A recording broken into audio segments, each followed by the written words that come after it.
My name is Lisa, and I'm a recovering addict and alcoholic.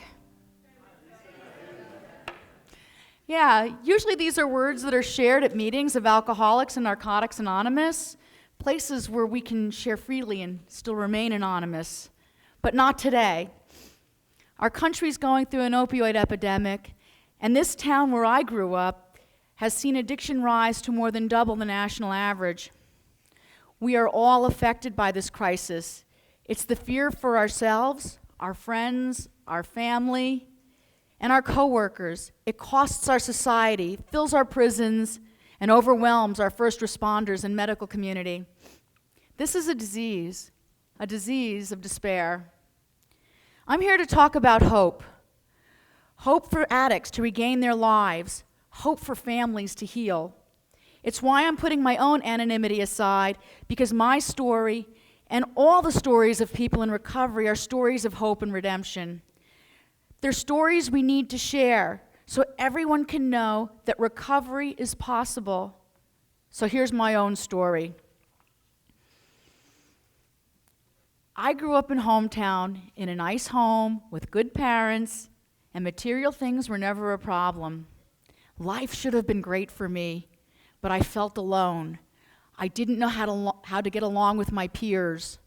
I didn't know what to do to feel accepted, to gain approval. I was that proverbial last kid picked for games on the playground, the girl who sat alone at lunch. I was lonely, and I was sad, and I was angry. I took my first drink at age 11. It was a gin and tonic. And it made me feel happy and comfortable and at ease. And as I got older, I continued, and eventually, I thought I was clever, I thought I was mature, and even sexy. I thought I was a rebel.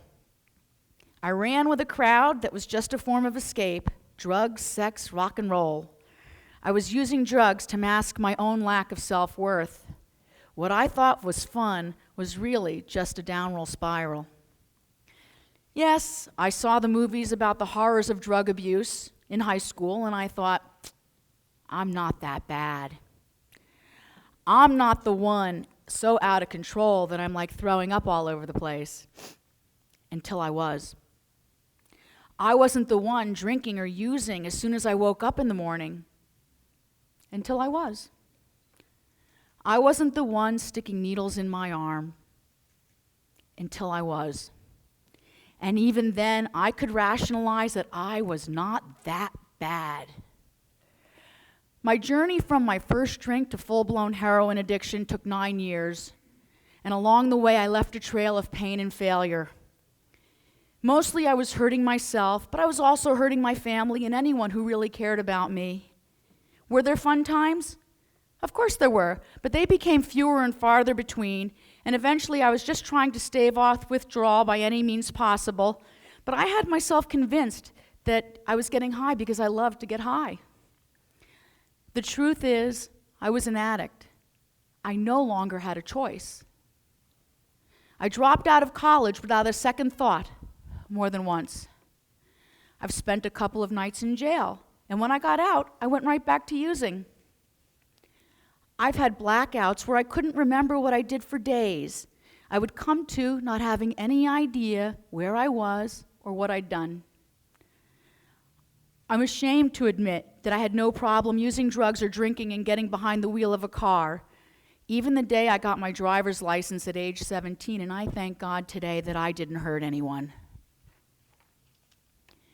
My boyfriend, also an addict, brutally beat me to within an inch of my life, and after life-saving surgery, I asked a friend to come and get me high in the hospital.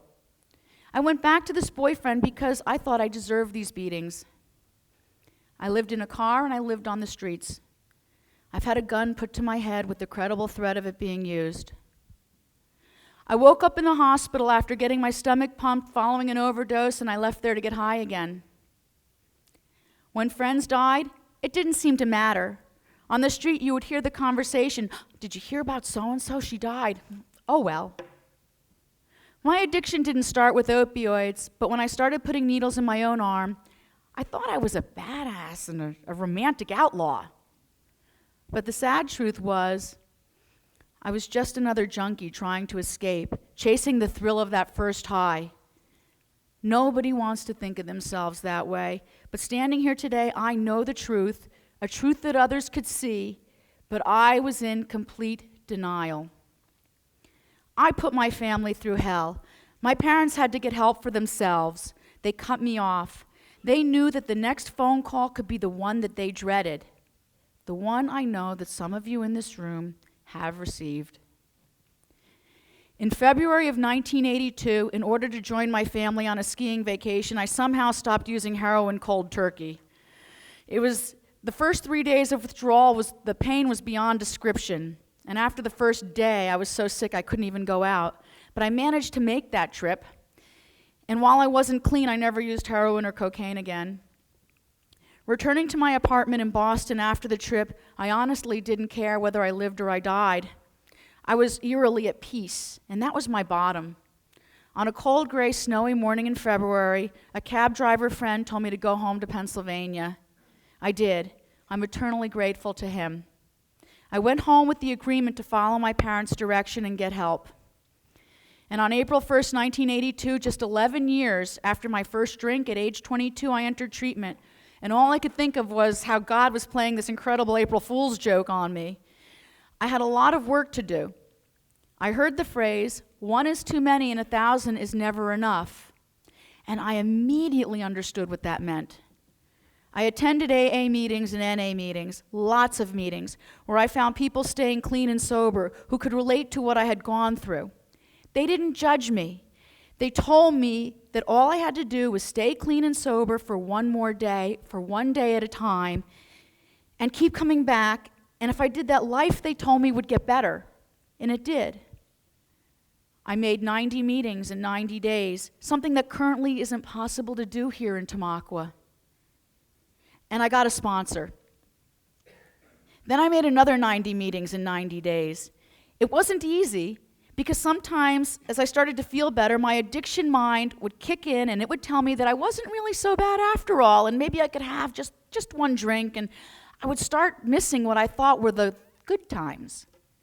But going to meetings and working the steps kept it real and kept me in touch with the truth of my addiction. I had to take a good look at what I was responsible for, taking accountability for the harm that I had inflicted on myself and on others, and making amends to the best of my ability. That was paramount to my ability to stay clean and sober.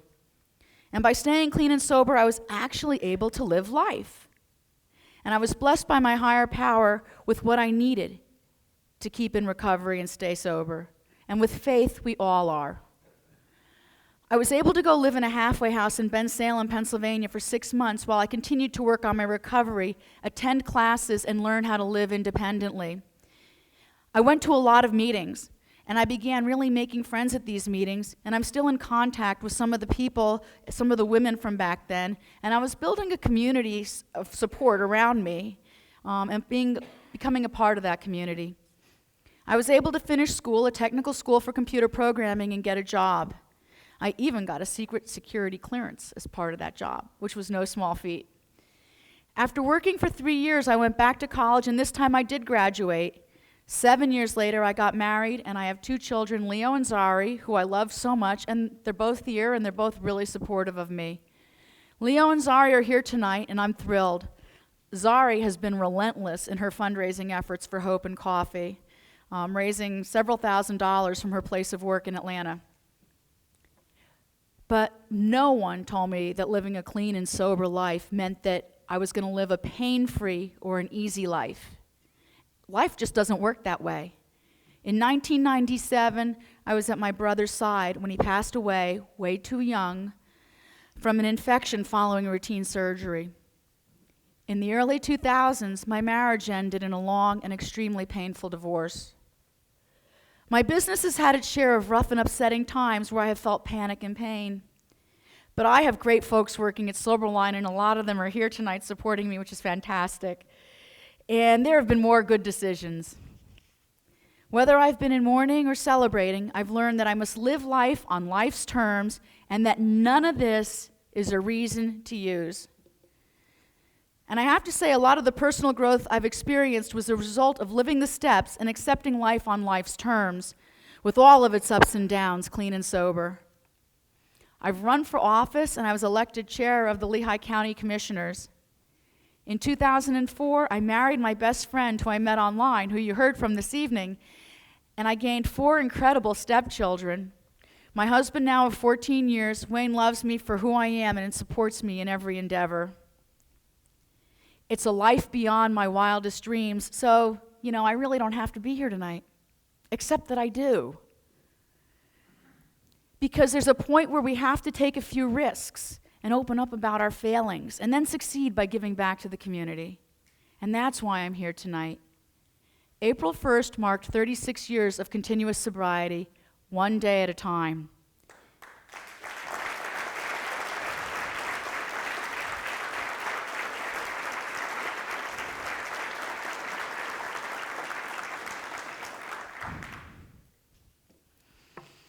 Now I'm getting emotional. Over the years, a lot of people, including my parents, have told me I should keep my story private, because what would people think and what would they say? People aren't always kind, and someone might use it to humiliate me, and all of that is true. But something else is also true. A story like mine can bring hope. A story like mine can bring encouragement. And maybe there's someone out there who'll hear this story and decide they're ready to get clean, to stop drinking, to abandon drugs, and to start living their own lives, not the illusions given to them through a shot glass, a pipe, or a needle. Addiction is an illness, and it can happen to anyone, and so can the cure, so long as we can acknowledge the problem.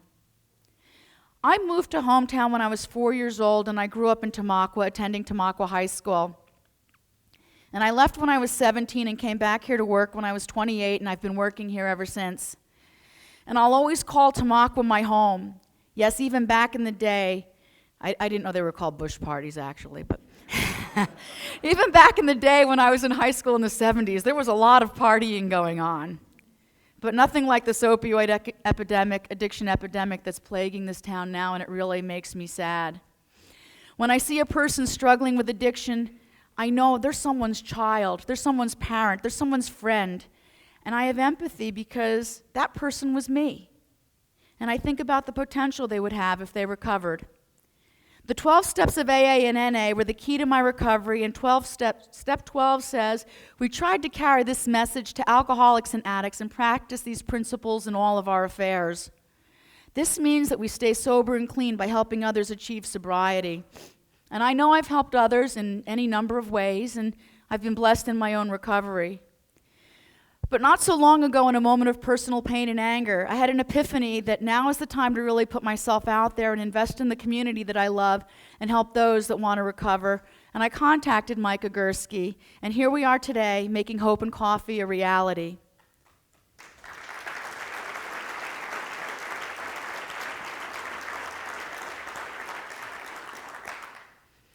Hope and Coffee is going to be a safe and welcoming place for the entire community, especially for anyone who's seeking recovery.